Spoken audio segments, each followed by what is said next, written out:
Welcome to this explainer. Today, we're going to completely shift the way you look at a business. If you're new to investing, or honestly, even if you've been around the block a few times, it is incredibly easy to just get totally overwhelmed by a mountain of numbers. But there's this one number that professional investors value above almost everything else. It's called free cash flow, and it is absolutely the real secret to financial strength. To understand why, I want you to imagine a hypothetical scenario with me, just to kind of challenge your baseline assumptions. Imagine two companies standing side by side. The first company proudly reports billions of dollars in profit. The second company, however, reports much, much smaller profits. So, I've got a direct question for you. Which company would you rather own? Which business would you actually choose to invest your hard-earned money in? Take a quick second to think about it. Most people, without even hesitating, would point straight to that first company. After all, billions in profit sounds incredibly successful, right? Well, let's dive into this, because choosing that first company based purely on its profit is a classic beginner mistake. What if I told you the second company, the one with much smaller profits, actually has significantly more cash available to grow its business? Professional investors know that while profit and cash are related, they are absolutely not the same thing.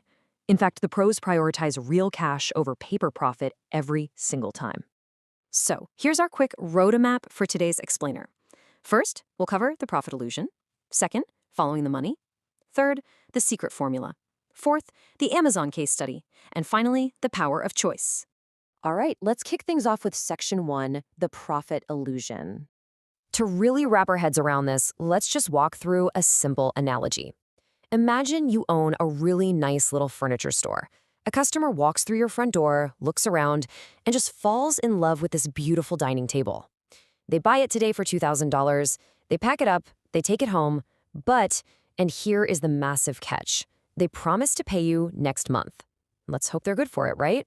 Now, this perfectly highlights a massive disconnect. According to standard accounting rules, you just made a $2,000 sale, so congratulations, your revenue just went up. And because you made that sale, your reported profit probably just went up too. But go ahead and open your actual wallet. Look inside your store's cash register. Is there any money in there from this sale? No, the money hasn't actually arrived yet. Your cash in hand is literally zero. And this perfectly illustrates exactly why we have to separate profit from cash flow. Moving right along to Section 2, following the money. So the trick here is visualizing how money actually moves through a business in 4 distinct steps. Step 1 is revenue. This is the top line. It's all the money coming through the front door from your sales.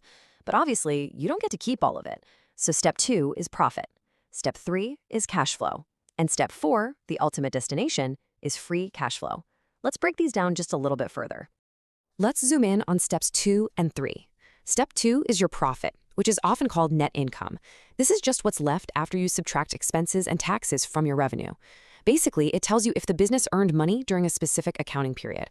But remember our furniture store. Some accounting expenses don't actually involve cash, and some cash payments don't immediately show up as expenses. That is exactly why we must move to step 3, operating cash flow. This tracks the actual, real movement of physical dollars in and out of the daily business operations. This is where we finally start seeing the real cash the business is actually producing. Which brings us to the main event, Step 4, free cash flow. This is the real cold hard cash left over after a company pays for everything it needs to just stay in business and expand. Truly, it is the ultimate measurement of a company's wealth. That takes us to Section 3, the secret formula. The formula is actually a beautifully simple piece of math. Free cash flow equals your operating cash flow minus your capital expenditures. Simply put, we take the real cash generated by the daily business operations, and we subtract the big, necessary investments. So let's unpack that second half of the equation, capital expenditures, or CapEx for short. These are the massive investments a company literally has to make today to secure its growth for tomorrow. We're talking about laying out major cash for things like building new factories, purchasing heavy equipment, opening brand new store locations, buying huge computer servers, or expanding massive distribution warehouses.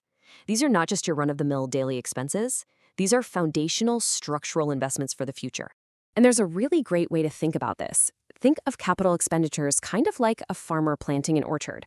Buying the land, buying the seeds, planting the trees, installing this massive irrigation system, all of this costs a tremendous amount of money today. It aggressively eats up your available cash right now.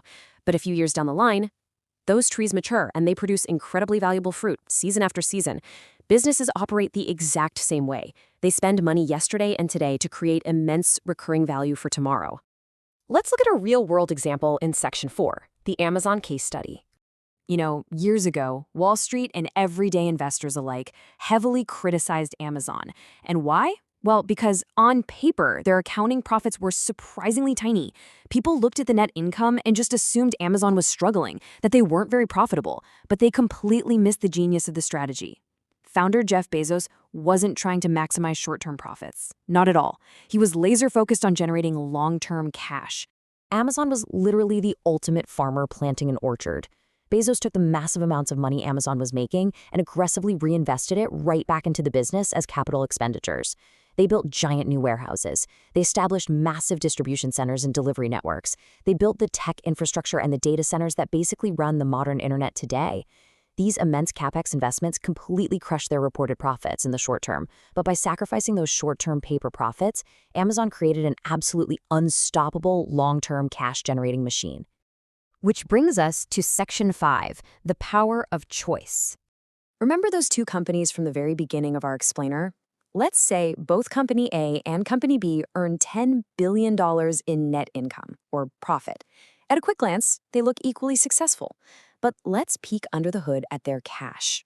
Company A generates $12 billion in free cash flow. Company B generates only $2 billion in free cash flow. Suddenly, the reality of these two businesses is completely, fundamentally different. Company A literally has the superpower of choice. Because they have massive free cash flow, they have the flexibility to do whatever they want. They can develop innovative new products, pay rich dividends to their shareholders, buy back their own stock, reduce corporate debt, or even acquire other businesses so they can grow even faster. Company B, on the other hand, with its weak free cash flow, has way fewer choices. They might actually have to borrow money, take on debt, or sell off assets just to keep the lights on, despite looking totally profitable on paper. So, let's permanently break this illusion that profit equals cash. Revenue is simply a measure of your sales. Profit is purely an accounting measurement of earnings. Cash flow tracks the actual physical movement of money. And free cash flow, that is the ultimate measure of the cash remaining to give a business true, undeniable financial flexibility. Now keep in mind, true financial strength isn't found in a single snapshot. You really have to look beyond just 1 year. You want to look for long-term trends. Ask yourself, is the company's free cash flow growing? Is it consistent? Is management investing that cash wisely year after year? That right there is how you spot a truly strong business. Which leaves us with one final kind of provocative thought. What if everything you previously assumed about a company's success was just an accounting illusion? Now that you know the secret of free cash flow, you officially have a professional investor's superpower.